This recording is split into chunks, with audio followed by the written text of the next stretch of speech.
ಕೇಂದ್ರ ಬಿಂದುವಾಗಿರತಕ್ಕಂತಹ ಪ್ರಾತಸ್ಮರಣೀಯರಾದ ಶ್ರೀ ಸಿದ್ದೇಶ್ವರ ಮಹಾಸ್ವಾಮಿಗಳವರ ದಿವ್ಯಾತ್ಮಕ್ಕೆ ನಮ್ಮ ಗೌರವಾದರಗಳನ್ನು ಸಲ್ಲಿಸಿ, ಇಲ್ಲಿಗೆ ಆಗಮಿಸಿರತಕ್ಕಂತಹ ಎಲ್ಲ ಗುರುವರಿಗೂ ನಮ್ಮ ಗೌರವಾದರಗಳನ್ನು ಸಲ್ಲಿಸಿ, ರಾಜಕೀಯ ಧುರೀಣರೇ ಮತ್ತು ಭಕ್ತಾದಿಗಳೇ, ಇಲ್ಲಿಗೆ ಸುಮಾರು 100 ವರ್ಷಗಳ ಹಿಂದೆ ಕನ್ನಡದ ಕಣ್ಣು ಅಂತ ಎನಿಸ್ಕೊಂಡಂಥ BM ಶ್ರೀ ಅವರು ಸಾಹಿತಿಗಳು ಬಿಜಾಪುರಕ್ಕೆ ಬಂದಿದ್ದರು. ನಮಗೆ ಸರಿಯಾಗಿ ಗೊತ್ತಿರೋ ಹಾಗೆ 1918ನೇ ಇಸವಿಯಲ್ಲಿ. ಆಗ ಸಂಘಟಕರು ಬಿಜಾಪುರದಲ್ಲಿರುವ ಪ್ರಸಿದ್ಧ ಗೋಳಗುಮ್ಮಟವನ್ನು ತೋರಿಸಲಿಕ್ಕೆ ಮುಂದಾದರು. ಆದರೆ BM ಶ್ರೀ ಹೇಳಿದ್ದು, ನಾನು ನಿಮ್ಮ ಭೌತಿಕ ಗೋಳಗುಮ್ಮಟವನ್ನು ನೋಡಲಿಕ್ಕೆ ಬಂದಿಲ್ಲ, ಅದಕ್ಕಿಂತ ದೊಡ್ಡದಾದ ಗೋಳಗುಮ್ಮಟವನ್ನು ನೋಡಲಿಕ್ಕೆ ಬಂದಿದ್ದೇನೆ ಅಂತ ಹೇಳಿದರು. ಸಂಘಟಕರಿಗೆ ಆಶ್ಚರ್ಯ ಆಯಿತು. ನಾವು ಇಷ್ಟು ವರ್ಷ ಇಲ್ಲಿ ಬಿಜಾಪುರದಲ್ಲಿದ್ದೀವಿ, ನಮಗೆ ಗೊತ್ತಿಲ್ಲದಿರತಕ್ಕಂಥ ಈ ದೊಡ್ಡ ಗೋಳಗುಮ್ಮಟ ಎಲ್ಲಿದೆ ಅಂತ ಹೇಳಿ. ಆಗ BM ಶ್ರೀ ಹೇಳಿದರು, ತಾಳೆಗೆರೆಗಳಲ್ಲಿ ಅಡಗಿದಂಥ ಬಸವಾದಿ ಶಿವಶರಣರ ವಚನ ಸಾಹಿತ್ಯವನ್ನು ಹೊರಗೆ ತಂದಂತಹ ಆ ಬಹುದೊಡ್ಡ ವಚನ ಗೋಳಗುಮ್ಮಟ ಫಾಗು ಹಳಕಟ್ಟಿಯವರು, ಅವ್ರನ್ನ ನಾನು ನೋಡ್ಲಿಕ್ಕೆ ಬಂದಿದ್ದೀನಿ ಅಂತ ಹೇಳಿದರು. ಇವತ್ತೇನಾದರೂ BM ಶ್ರೀ ಅವರು ಇದ್ದಿದ್ರೆ ಅವ್ರು ಹೇಳ್ತಾ ಇದ್ದರು, ನಾನು ಈ ಗೋಳಗುಮ್ಮಟಕ್ಕೆ ಬಂದಿರತಕ್ಕಂಥದ್ದು ಆಧ್ಯಾತ್ಮಿಕ ಲೋಕದಲ್ಲಿ ಜನತೆಯನ್ನು ಉತ್ತುಂಗ ದಾರಿ ಹತ್ರ ಕರೆದುಕೊಂಡು ಹೋದಂಥ ಬಹುದೊಡ್ಡ ಆಧ್ಯಾತ್ಮಿಕ ಗೋಳಗುಮ್ಮಟವಾಗಿರ್ತಕ್ಕಂಥ ಸಿದ್ದೇಶ್ವರ ಸ್ವಾಮಿಗಳವರನ್ನು ನೋಡ್ಲಿಕ್ಕೆ ಬಂದಿದ್ದೀನಿ ಅಂತ ಹೇಳ್ತಿದ್ರೇನೋ ಅಂತ ಅನಿಸುತ್ತೆ.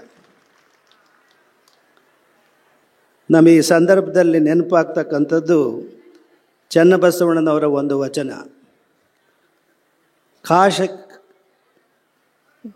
ಕೇಶ ಕಾಷಾಯಾಂಬರವ ನಿಕ್ಕಿದರೇನು, ವಿಭೂತಿ ರುದ್ರಾಕ್ಷಿ ಧರಿಸಿದರೇನು, ಸಾಕಾರದಲ್ಲಿ ಸನ್ಮತನಲ್ಲ, ನಿರಾಕಾರದಲ್ಲಿ ನಿರುತನಲ್ಲ, ಅರಿವು ಆಚಾರ ಉಳ್ಳೊಡೆ ಜಂಗಮ್ಮ ಅಂತ ಚನ್ನಬಸವಣ್ಣವರು ಹೇಳ್ತಾರೆ. ಸಿದ್ದೇಶ್ವರ ಸ್ವಾಮಿಗಳವರು ನೋಡಿದಾಗ ಚನ್ನಬಸವಣ್ಣನವರ ಈ ವಚನಕ್ಕೆ ಅಕ್ಷರಶಃ ಉದಾಹರಣೆ ಅಂತ ಹೇಳಿದರೆ ಶ್ರೀ ಸಿದ್ದೇಶ್ವರ ಸ್ವಾಮಿಗಳವರು. ಎಲ್ಲ ಧರ್ಮಗುರುಗಳ ಹಾಗೆ ಅವರು ಕಾವಿ ಧರಿಸಿದವರಲ್ಲ, ಕೊರಡಲ್ಲಿ ರುದ್ರಾಕ್ಷಿ ಧರಿಸಿದವರಲ್ಲ. ಆದರೆ ಈ ರಾಜ್ಯದಲ್ಲಿ, ಈ ದೇಶದಲ್ಲಿ ಹೆಚ್ಚಿನ ಗೌರವವುಳ್ಳಂಥ ಧರ್ಮಗುರುಗಳಿಗೆ ಇರ್ತಕ್ಕಂಥ ಬಹುದೊಡ್ಡ ಗೌರವ, ಎಲ್ಲ ಜಗದ್ಗುರುಗಳಿಗಿಂತ ಹೆಚ್ಚಿನ ಗೌರವ ಇದ್ದದ್ದು ಶ್ರೀ ಸಿದ್ದೇಶ್ವರ ಸ್ವಾಮಿಗಳವರಿಗೆ. ಸಮಾರಂಭದ ಸಂಘಟಕರು ತಮಗೆ ಕುಳಿತು ಮಾತಾಡಲಿಕ್ಕೆ ಅವಕಾಶ ಮಾಡಿಕೊಡ್ತೀವಿ ಅಂತ ಹೇಳಿದರು. ಆ ದೊಡ್ಡಸ್ತಿಗೆ ಬರೀಲಿಕ್ಕೆ ನಾವು ಇಷ್ಟಪಡಲ್ಲ ಈ ವೇದಿಕೆಯಲ್ಲಿ. ಅವರು ಆಧ್ಯಾತ್ಮಿಕ ಸ್ತರದಲ್ಲಿ ಬಹುದೊಡ್ಡ ಎತ್ತರವನ್ನು ಅವರು ಜೀವನದಲ್ಲಿ ಅರಿವು ಮತ್ತು ಆಚಾರ ಎರಡೂ ಸಮ್ಮಿಳಿತವಾದಂಥ ವ್ಯಕ್ತಿತ್ವ ಶ್ರೀ ಸಿದ್ದೇಶ್ವರ ಸ್ವಾಮಿಗಳವರದು. ಅದನ್ನು ಬಹಳ ಹೆಮ್ಮೆಯಿಂದ ನಾವು ನಿಮ್ಮ ಮುಂದೆ ಹೇಳಲಿಕ್ಕೆ ಇಷ್ಟಪಡ್ತೀವಿ. ಇನ್ನೊಂದು ವಿಚಾರ, ಇಲ್ಲೇ ನಮ್ಮ ಪಕ್ಕದಲ್ಲಿರ್ತಕ್ಕಂಥ ಶ್ರೀ ಸಿತ್ತೂರು ಜಗದ್ಗುರುಗಳವರು, ಅವರನ್ನು ನೋಡಿದಾಗ ಅವರ ಮತ್ತು ಸಿದ್ದೇಶ್ವರ ಸ್ವಾಮಿಗಳವರ ಸಂಬಂಧವನ್ನು ನೋಡಿದಾಗ ಮೈಸೂರಿನ ಮಹಾರಾಜರ ಲಾಂಛನ ಗಂಡ ಬೇರುಂಡ ನೆನಪಾಗುತ್ತೆ. ಪ್ರಾಯಶಃ ಕರ್ನಾಟಕ ಸರ್ಕಾರದ್ದು ಅದೇನೆ, ಗಂಡ ಬೇರುಂಡ. ಸಿದ್ದೇಶ್ವರ ಸ್ವಾಮಿಗಳು ಮತ್ತು ಸುತ್ತೂರು ಸ್ವಾಮಿಗಳು ಒಂದು ರೀತಿಯಲ್ಲಿ ಗಂಡ ಬೇರುಂಡ ರೀತಿಯಲ್ಲಿ ಅವರು ಇದ್ದರು ಅಂತ ಹೇಳಕ್ಕೆ ಬಯಸ್ತೀವಿ. ಇಬ್ಬರೂ ಜ್ಞಾನ ಮಾರ್ಗದವರೇ. ಒಬ್ಬರು ಜ್ಞಾನ ಪ್ರಚಾರವನ್ನು ಶಾಲಾ ಕಾಲೇಜುಗಳ ಮುಖಾಂತರ ಮಾಡಿದರೆ, ಜ್ಞಾನ ಭಂಡಾರವೇ ಆಗಿದ್ದಂಥ ಶ್ರೀ ಸಿದ್ದೇಶ್ವರ ಸ್ವಾಮಿಗಳು ಭಾಳ ಅಪರೂಪದ ವ್ಯಕ್ತಿತ್ವ ಅವರದು.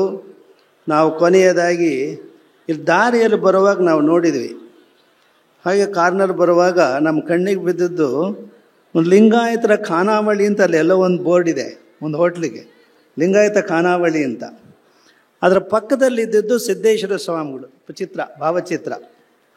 ಆಗ ಅನ್ನಿಸ್ತು, ಆ ಲಿಂಗಾಯತರ ಖಾನಾವಳಿಯಲ್ಲಿ ನಿಮಗೆ ರೊಟ್ಟಿ ಚಪಾತಿ ಸಿಗ್ಬೋದು, ಆದರೆ ಸಿದ್ದೇಶ್ವರ ಸ್ವಾಮಿಗಳ ಕಾರ್ಯಕ್ರಮಕ್ಕೆ, ಈ ಆಶ್ರಮಕ್ಕೆ ಬಂದರೆ ನಿಮಗೆ ಹೊಟ್ಟೆಗೆಲ್ಲ ಸಿಗೋದು, ನೆತ್ತಿಗೆ ಸಿಗ್ತಕ್ಕಂಥ ಖಾನಾವಳಿ ಅವರ ಪ್ರವಚನ. ಅದರಿಂದ ಆಕರ್ಷಿತರಾಗಿ ನೀವೆಲ್ಲ ಬಂದಿರತಕ್ಕಂಥವ್ರು. ಒಂದೇ ಒಂದು ಕೊನೆಯದಾಗಿ ಒಂದು ಮಾತನ್ನು ಹೇಳಲಿಕ್ಕೆ ಬಯಸ್ತೀವಿ. ಅದು ಅಲ್ಲಮ ಪ್ರಭುಗಳ ವಚನ. ಆ ವಚನ ಹೀಗಿದೆ: ಬಯಲು ಬಯಲೆನೆ ಬಿತ್ತಿ, ಬಯಲು ಬಯಲೆನೆ ಬೆಳೆದು, ಬಯಲು ಬಯಲಾಗಿ ಬಯಲಾಯಿತ್ತಯ್ಯ, ನಾ ನಿಮ್ಮ ನಂಬಿ ಬಯಲಾದೆ ಗುಹೇಶ್ವರ ಅಂತ ಹೇಳಿ. ಇದನ್ನು ಸ್ವಲ್ಪ ಮಟ್ಟಿಗೆ ಆ ಕೊನೆಯ ಅಂಕಿತ ನಾಮ ಏನಿದೆಯಲ್ಲ ಗುಹೇಶ್ವರ ಅನ್ನೋದನ್ನು, ಈ ಸಂದರ್ಭದಲ್ಲಿ ಅದನ್ನು ರೀಪ್ಲೇಸ್ ಮಾಡಿ, ಅಂದರೆ ಅದರ ಜಾಗದಲ್ಲಿ ಇದನ್ನು ಹೇಳ್ಬೋದು ಅಂತ ನಾವು ಆಶಿಸ್ತೀವಿ. ಬಯಲು ಬಯಲಿನ ಬಿತ್ತಿ, ಬಯಲು ಬಯಲಿನ ಬೆಳೆದು, ಬಯಲು ಬಯಲಾಗಿ ಬಯಲಾಯಿತ್ತಯ್ಯ, ನಾ ನಿನ್ನ ನಂಬಿ ಬಯಲಾದೆ ಸಿದ್ದೇಶ್ವರ ಅಂತಂದು ಹೇಳ್ಬೋದೇನೋ ಅಂತ ಅನಿಸುತ್ತೆ. ಅಂಥ ವ್ಯಕ್ತಿತ್ವವನ್ನು, ಅಲ್ಲಮ ಪ್ರಭುಗಳ ಸಮನಾದಂಥ ವ್ಯಕ್ತಿತ್ವವನ್ನು ಶ್ರೀ ಸಿದ್ದೇಶ್ವರ ಸ್ವಾಮಿಗಳವರು ಬಾಳಿ ಬದುಕಿ ಬಯಲಾಗಿದ್ದಾರೆ. ಅವರ ಪುಣ್ಯ ಆತ್ಮಕ್ಕೆ ನಮ್ಮ ಗೌರವಾದಗಳನ್ನು ಸಲ್ಲಿಸ ಬಯಸ್ತೇವೆ. ಅವರ ಕೊನೆಯ ದಿನ ನಾವು ಇಲ್ಲಿಗೆ ಬಂದಿದ್ವಿ. ಬಂದಾಗ ಅವರು ಕೊನೆ ಉಸಿರು ಎಳಿತಾ ಇದ್ದರು. ಇನ್ನೂ ಕೆಲವು ದಿನ ಬದುಕಬಹುದು ಅನ್ನೋ ಆಶಾಭಾವನೆ ಇತ್ತು. ಕೆಲವರು ಹೀಗೆ ಕಾಯ್ತಾ ಇದ್ದರೆ, ನಮ್ಮ ಆತ್ಮಕ್ಕನ್ಸಿದ್ದು ಹೇಳ್ತೀವಿ ನಿಮಗೆ, ಹಾಗೆ ಕಾಯ್ತಾ ಇದ್ದರೆ ಇವರು ಮರಣ ಹೊಂದಲಿ ಅಂತ ಆಗುತ್ತೆ ಅನಿಸುತ್ತೆ. ನಾವು ಕಾಯಬಾರದು. ಅವ್ರ ಕೊನೆ ಉಸಿರು ಎಳೆಯೋದು, ಬೇಗ ಉಸಿರು ಎಳೀಲಿ ಅಂತ ನಾವು ಕಾಯ್ದಂಗೆ ಆಗುತ್ತೆ ಅಂತ ಹೇಳಿ ನಾವು ವಾಪಸ್ ಸಿರಿಗೆರೆಗೆ ಹೋದ್ವಿ, ಕಾಯ್ದೆ.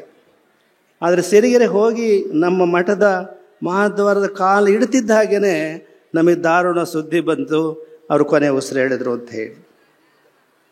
ತಕ್ಷಣವೇ ಅಲ್ಲಿಂದ ಕೂಡಲೇ ನಾವು ಹೊರಟು ಬಂದ್ವಿ ಇಲ್ಲಿಗೆ.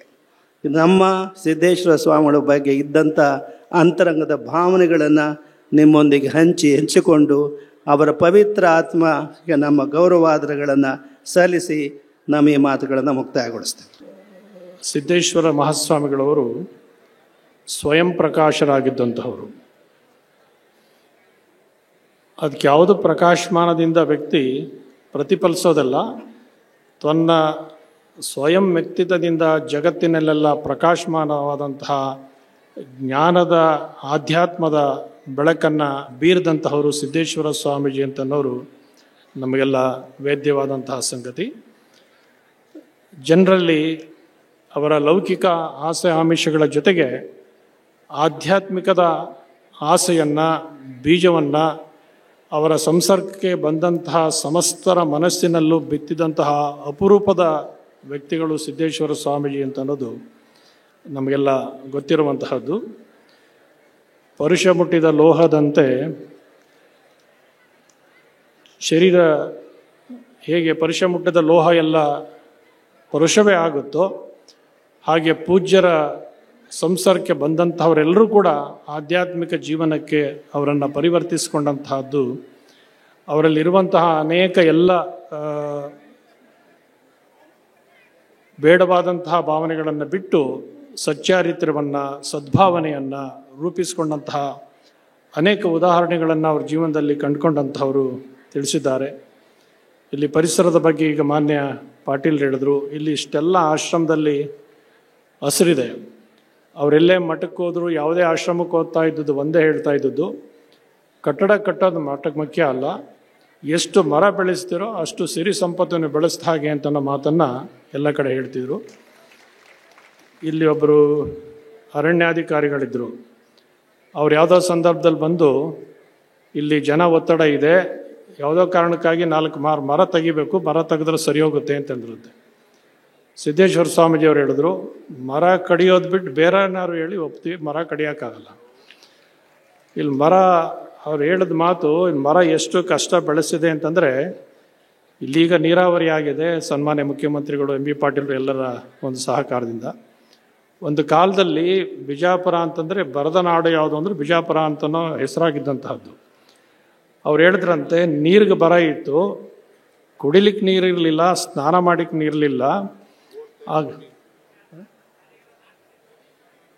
ನೀರಿರಲಿಲ್ಲ, ಆವಾಗ ನಮ್ಮ ಆಶ್ರಮದ ಅವರು ಸೇರಿದಾಗೆ, ಸಿದ್ದೇಶ್ವರ ಸ್ವಾಮೀಜಿಯವರು ಸೇರಿದಾಗೆ ನಾವೆಲ್ಲಿ ಸ್ನಾನ ಮಾಡ್ತಿದ್ವಿ ಅಂತಂದರೆ ಸ್ನಾನದ ಮೇಲೆ ಸ್ನಾನ ಮಾಡ್ತಿರಲಿಲ್ಲ.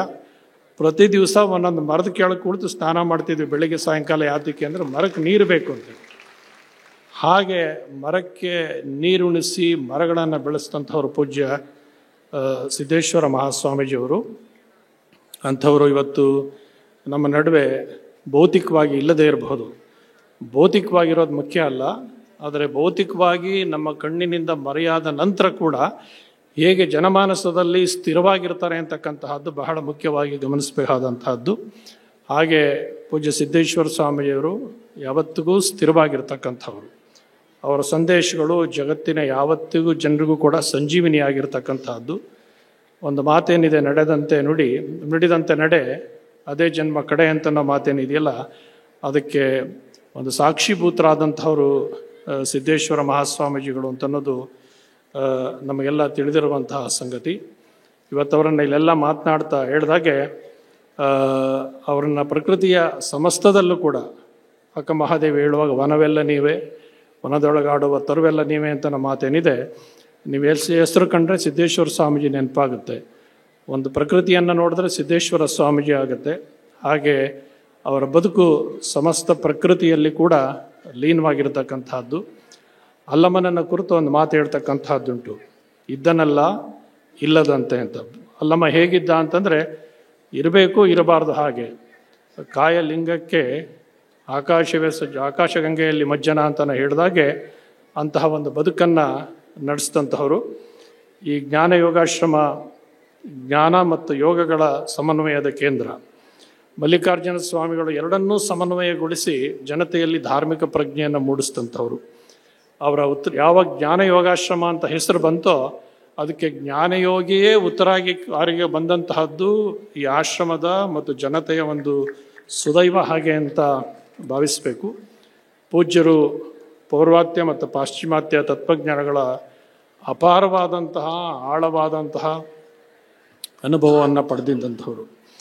ಅವ್ರದ್ದು ಯಾವಾಗಲೂ ಎಷ್ಟು ಸಂಗತಿಗಳು ಕರಾರುವಾಕ್ಯಾಗಿರ್ತಿತ್ತು ಅಂತಂದರೆ, ಅವರು ಅಮೇರಿಕಾದಲ್ಲಿ ಆಸ್ಟ್ರೇಲಿಯಾದಲ್ಲಿ ಇವತ್ತೊಂದು ಪುಸ್ತಕ ಬಿಡುಗಡೆ ಆಗಿದೆ ಅಂತ ನಾಳೆ ಅವ್ರ ಕೈಯಲ್ಲಿ ಇರ್ತಿತ್ತು. ಅದು ಹೇಗೆ ಗೊತ್ತಾಗ್ತಿತ್ತು, ಅವ್ರು ಹೆಂಗೆ ಅವ್ರ ಕೈಗೆ ಬರ್ತಿತ್ತು ಅಂತ ಅನ್ನೋದು ಆಶ್ಚರ್ಯದ ಸಂಗತಿ. ಆದರೆ ಎಲ್ಲ ಸಂಗತಿಗಳನ್ನು ಕೂಡ ಅವರು ತಮ್ಮಲ್ಲಿ ಅವರು ಪೂಜ್ಯರು ಅಷ್ಟು ಸೂಕ್ತವಾದಂಥ ಮಾಹಿತಿಗಳನ್ನು ಯಾವಾಗಲೂ ಪಡ್ಕೊಳ್ತಾ ಇದ್ರು. ಎಚ್ ಕೆ ಪಾಟೀಲ್ರು ಮಾತನಾಡ್ತಾ ಹೇಳಿದ್ರು, ಅವ್ರು ಬೆಳಗ್ಗೆ 6 ಗಂಟೆ ಅಂದರೆ 6 ಗಂಟೆಗೆ ಜನ ಹೇಗೆ ಸೇರ್ತಾರೆ ಅಂತೇಳಿ. ಒಮ್ಮೆ ಮತ್ತೊಂದು ಕಾರ್ಯಕ್ರಮದಲ್ಲಿ ಅವರ ಪ್ರವಚನ ಆಗಿತ್ತು, ಕೊನೆ ದಿವಸ ಕಾರ್ಯಕ್ರಮಕ್ಕೆ ಹೋಗಿದ್ವಿ. ಅದು ಬಹಳ ರಾಜಕೀಯ ಪ್ರಮುಖರೊಬ್ಬರು ಏರ್ಪಡಿಸಿದಂಥ ಕಾರ್ಯಕ್ರಮ ಮುಗಿಸಿ ವಿಶ್ರಾಂತಿ ಗುರುಗಳು ಬರುವಾಗ ಅವ್ರು ಹೇಳಿದ ಮಾತೇನು ಅಂತಂದರೆ, ಬೆಳಿಗ್ಗೆ 5:30-6 ಗಂಟೆಗೆ ಹೇಳೋಕ್ಕೆ ಸಾಧ್ಯ ಇದೆ ಅಂತ ನಮ್ಮ ಜೀವನದಲ್ಲಿ ಗೊತ್ತಾದದ್ದೇ ಸಿದ್ದೇಶ್ವರ ಸ್ವಾಮೀಜಿಯವ್ರ ಪ್ರವಚನ ಮಾಡಿದ್ಮೇಲೆ ಅಂತ. ಅದುವರೆಗೆ ಯಾವಾಗಲೂ ನಾವು ಸೂರ್ಯ ಹುಟ್ಟೋಕೆ ಬಂದು ಎದ್ದದ್ದು ನೆನಪೇ ಇಲ್ಲ. ಸಿದ್ದೇಶ್ವರ ಸ್ವಾಮೀಜಿಯವರ ಕಾರಣದಿಂದಾಗಿ ಸೂರ್ಯೋದಯವನ್ನು ನೋಡಲಿಕ್ಕೂ ಕೂಡ ಅವಕಾಶ ಆಯಿತು ಅಂತನ್ನುವಂಥ ಮಾತನ್ನು ಅವ್ರು ಹೇಳಿದ್ದನ್ನು ಈ ಸಂದರ್ಭದಲ್ಲಿ ನೆನಪಿಸ್ಕೊಳ್ಬೇಕು. ಅವ್ರಿಗೆ ಇಷ್ಟೆಲ್ಲ ಇದ್ದರೂ ಕೂಡ ಸಂಪೂರ್ಣವಾಗಿ ಅವರ ರಕ್ತದ ಕಣಕಣಗಳಲ್ಲೂ ಕೂಡ ವೈರಾಗ್ಯದ ಭಾವನೆಗಳನ್ನು ತುಂಬಿಕೊಂಡಿದ್ದಂಥವ್ರು. ಅವರು ಸಾಕ್ರೆಟಿಸನ ಒಂದು ಕಥೆಯನ್ನು ಕೆಲವು ಸಾರಿ ಹೇಳ್ತಾ ಇದ್ರು, ನೀವು ಕೇಳಿರ್ತೀರಿ. ಸಾಕ್ರೆಟಿಸ್ ಅಥೆನ್ಸ್ ನಗರದಲ್ಲಿ ಒಮ್ಮೆ ಅವ್ರ ಶಿಷ್ಯರೆಲ್ಲ ಇಟ್ಟಿದ್ದಂಥ ಶಿಷ್ಯ ಪರಿವಾರ ದೊಡ್ಡದು ಸಾಕ್ರೆಟಿಸ್ಗೆ. ಆತ ಸಿದ್ದೇಶ್ವರ ಸ್ವಾಮಿಗಳ ಹಾಗೆ ಯಾವಾಗಲೂ ಸದಾ ಚರ್ಚೆಯಲ್ಲಿ ತೊಡಗಿಸಿಕೊಂಡಿದ್ದಂಥ ದೊಡ್ಡ ಶ್ರೇಷ್ಠ ತತ್ವಜ್ಞಾನಿ.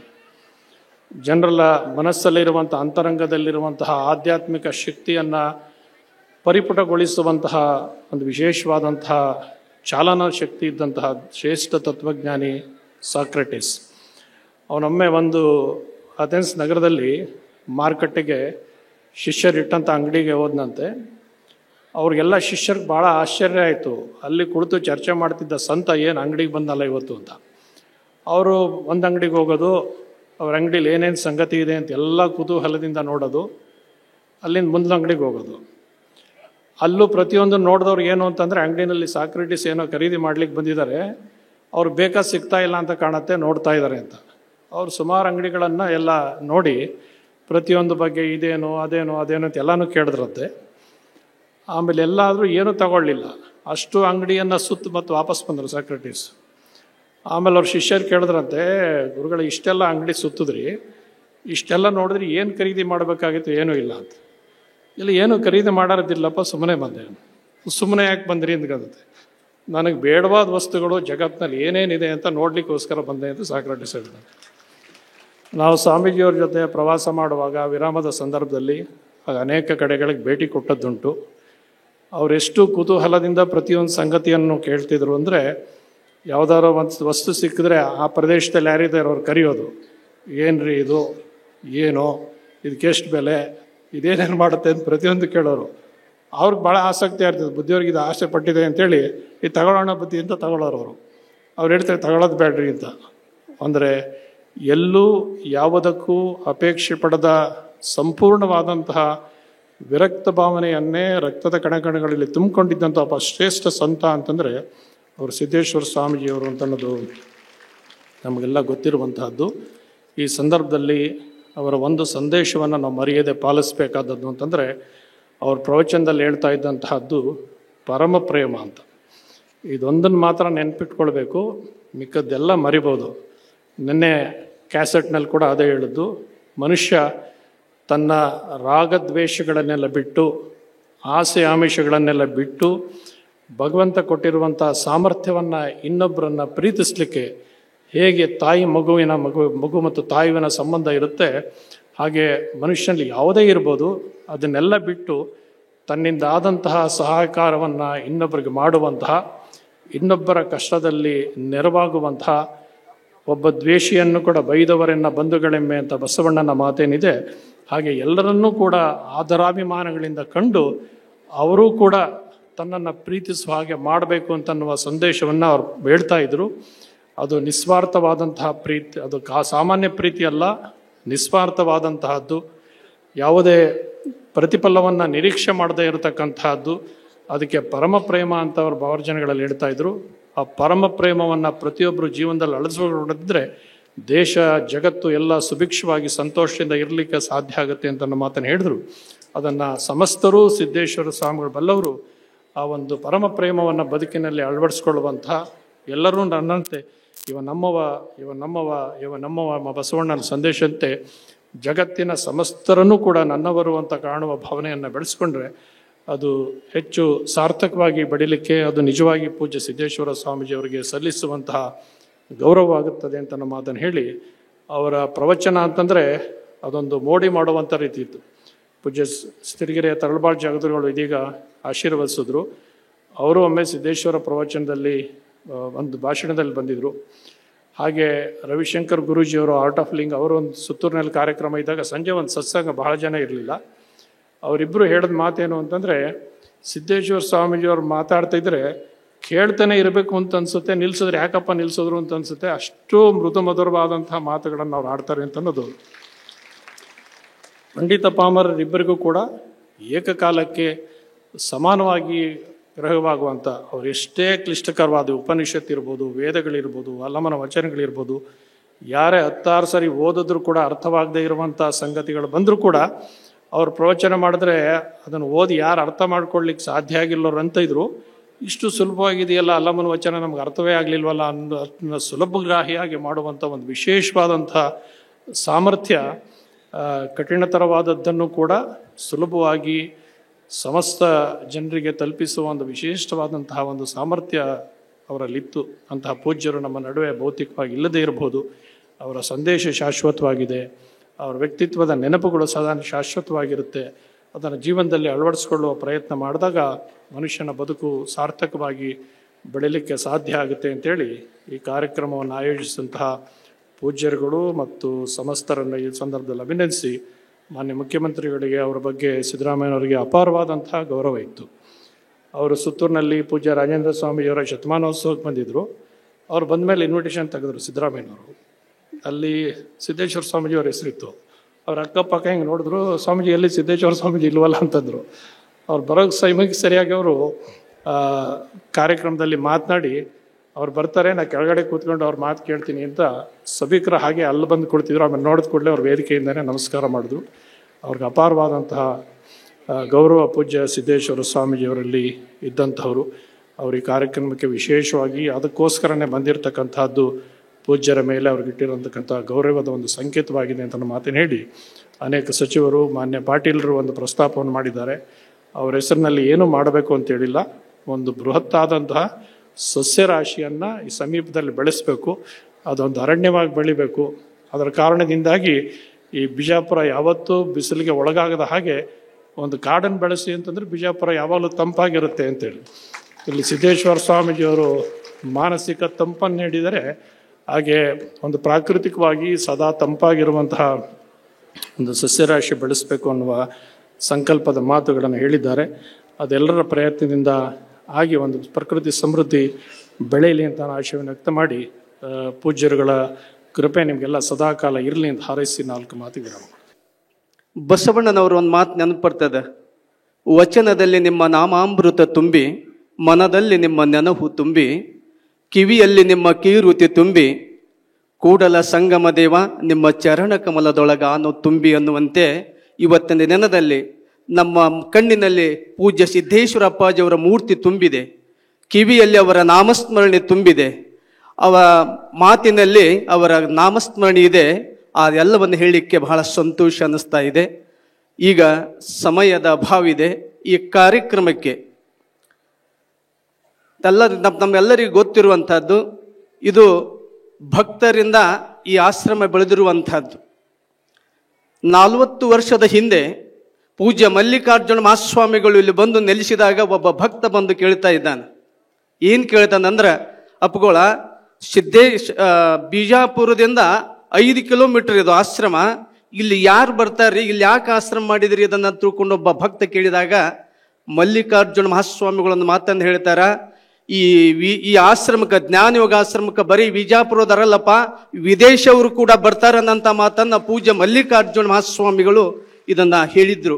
ಅದು ಇವತ್ತು ಕನಸಾಗಿದೆ. ಅಂತ ಮಹಾಪೂಜ್ಯರ ಈ ಒಂದು ಕಾರ್ಯಕ್ರಮಕ್ಕೆ ಎಲ್ಲರ ಸಹಕಾರ ಇದೆ. ಅವರು ಹಚ್ಚಿದಂಥ ಈ ಜ್ಞಾನ ಯೋಗಾಶ್ರಮಕ್ಕೆ ಸಸಿಗೆ ಯಾರು ಮಿಳ್ಳಿಯಿಂದ ನೀರು ಹಾಕಿದಾರ, ಯಾರು ತಂಬಿಗೆಯಿಂದ ನೀರು ಹಾಕಿದಾರ, ಯಾರು ಕೊಡದಿಂದ ನೀರು ಹಾಕ್ಯಾರ, ಹಾಕಿದವರು ಮರ್ತು ಬಿಟ್ಟಾರ, ಹಾಕಿದ್ದು ಅವರಿಗೆ ಗೊತ್ತು, ಅದು ಬೆಳೆಸಿದ್ದು ಪೂಜ್ಯ ಗುರುದೇವರಿಗೆ ಗೊತ್ತು ಅನ್ನೋಂಥದ್ದು ನಾನು ಭಾವಿಸ್ತಾ ಇದ್ದೇನೆ. ಯಾಕಂದ್ರೆ ಇಲ್ಲಿ ನೋಡ್ಬೋದು ನೀವು, ಯಾವ ಕಟ್ಟಡದ ಮೇಲೆ ಎಲ್ಲಿಯೂ ಕೂಡ ಯಾರ ಹೆಸರು ಇಲ್ಲ, ಆದರೆ ಅವರ ಹೆಸರು ಮಾಡಿದವರು ಮರ್ತು ಬಿಟ್ಟಾರ, ತಗೊಂಡವರು ಎದೆ ಒಳಗೆ ಅವರು ಸದಾ ಇದಾರ ಅನ್ನಂತ ಮಾತನ್ನು ಕೂಡ ಈ ಪ್ರಸಂಗದಲ್ಲಿ ಹೇಳುತ್ತಾ, ಎಲ್ಲ ಪೂಜ್ಯರು, ಇದು 3 ತಿಂಗಳಾಯ್ತು ಕಾರ್ಯಕ್ರಮ ಪ್ರಾರಂಭವಾಗಿ. ಹಳ್ಳಿಗೆ ನೂರಾರು ಹಳ್ಳಿಗಳಲ್ಲಿ ದಿನಕ್ಕೊಂದು ಕಾರ್ಯಕ್ರಮವನ್ನು ಮಾಡಿದ್ದೀವಿ. ವಿಜಯಪುರ ಪ್ರಮುಖ ಬಡಾವಣೆಗಳಲ್ಲಿ ಕಾರ್ಯಕ್ರಮ ಮಾಡಿದ್ದೀವಿ. ಈ 9 ದಿನಗಳ ಕಾಲ ಅತ್ಯಂತ ಯಶಸ್ವಿಯಾಗಿ ಕಾರ್ಯಕ್ರಮ ನಡೆದಿದೆ. ಅದಕ್ಕೆ ಎಲ್ಲ ಸಚಿವರು, ತಾವೆಲ್ಲರ ಭಕ್ತ ಸಮೂಹರು ಎಲ್ಲರೂ ಕೂಡ ಇದಕ್ಕೆ ಸಹಾಯ ಸಹಕಾರ ಮಾಡಿರಿ.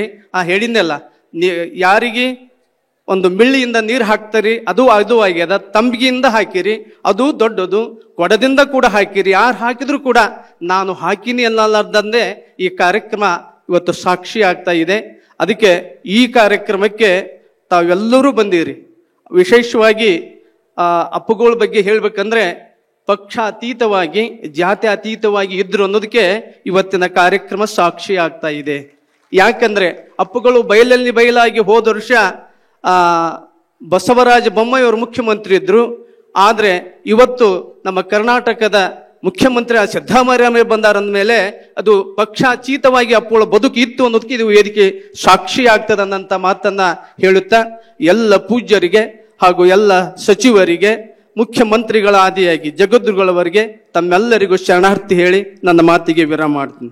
ಬದುಕಿನೊಳಗಡೆ ಎಲ್ಲೂ ಸಹ ಅವರು ಯಾರ ಜೊತೆಯಲ್ಲೂ ಸಹ ಬಹಳ, ಅವರ ಮಾತಿನಲ್ಲಿ ಅತಿ ಅದ್ಭುತವಾದ ಶಕ್ತಿ ಏನಂತಂದರೆ, ಅವರ ನಾಲಿಗೆಯಲ್ಲಿ ಸರಸ್ವತಿ ನಾಟ್ಯವಾಡ್ತಾ ಇದ್ಲು. ಅವರ ದೇಹವೇ ದೇವಾಲಯವಾಗಿತ್ತು, ಅವರ ಶಿರವನ್ನ ಕಳಶವಾಗಿತ್ತು, ಅವರ ಕಾಲುಗಳು ಕಂಬವಾಗಿತ್ತು, ನಡೆಯುವ ದೇಗುಲವಾಗಿದ್ದರು, ನುಡಿಯುವ ದೇವರಾಗಿದ್ದರು, ಬದುಕಿನೊಳಗಡೆ ಎಲ್ಲವನ್ನ ಕಂಡುಕೊಂಡಿದ್ರು, ಎಲ್ಲರ ಜೊತೆಯಲ್ಲಿ ಇರ್ತಿದ್ರು, ತಾವು ಹೇಗಿರಬೇಕು ಆಗಿರ್ತಿದ್ರು. ಅದು ಅವರಲ್ಲಿ ಬಹಳ ದೊಡ್ಡ ಒಂದು ಗುಣವನ್ನು ನಾವು ಕಂಡಿರ್ತಕ್ಕಂಥದ್ದು. ಇಂತಹ ಪೂಜ್ಯರನ್ನು ನಾವು ಕಳೆದುಕೊಂಡಿದ್ದೇವೆ ಅಂತ ಹೇಳೋದಕ್ಕೆ ಸಾಧ್ಯ ಇಲ್ಲ. ಯಾಕಂದರೆ ಬಸವಣ್ಣನವರನ್ನ ನಾವು ಕಳೆದುಕೊಂಡಿಲ್ಲ, ಯಡಿಯೂರು ಸಿದ್ಧಲಿಂಗೇಶ್ವರರನ್ನ ಕಳೆದುಕೊಂಡಿಲ್ಲ, ಬುದ್ಧನನ್ನು ಕಳೆದುಕೊಂಡಿಲ್ಲ, ಮಹಾವೀರರನ್ನು ಕಳೆದುಕೊಂಡಿಲ್ಲ. ಇದು ಸೆಂಟಿಮೆಂಟಲ್ ವೇದಿಕೆ ಅಲ್ಲ, ಇದು ಭಾವನಾತ್ಮಕವಾದಂಥ ನುಡಿನಮನಗಳಲ್ಲ. ಭಾವನಾತ್ಮಕವಾದಂಥ ನುಡಿನಮನದ ವೇದಿಕೆಯಾಗಿ ಪರಿಣಮಿಸುವುದೂ ಇಲ್ಲ.